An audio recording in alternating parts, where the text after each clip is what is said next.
យឃើញដាច់អាឡាយអនុស្សាវរីយ៍ជាប់ដោយរុក្ខជាតិធ្វើមិនដាច់នឹងបានឃើញព្រែកឯងទៀតមែនតែខ្លួនខ្ញុំឃ្លាតតែចិននៅពួចទៅ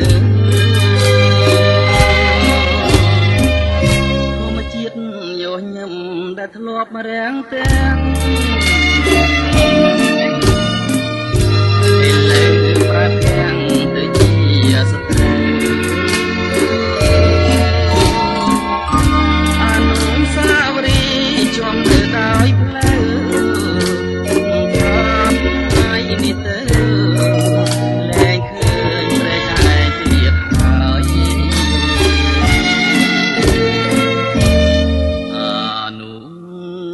សាវរីយ៍តែចំទី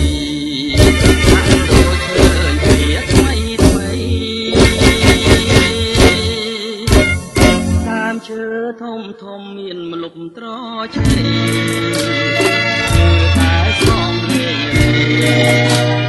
តែលេងរីអសំព្រេងដែលខ្ញុំគិតថាមិនប្រត់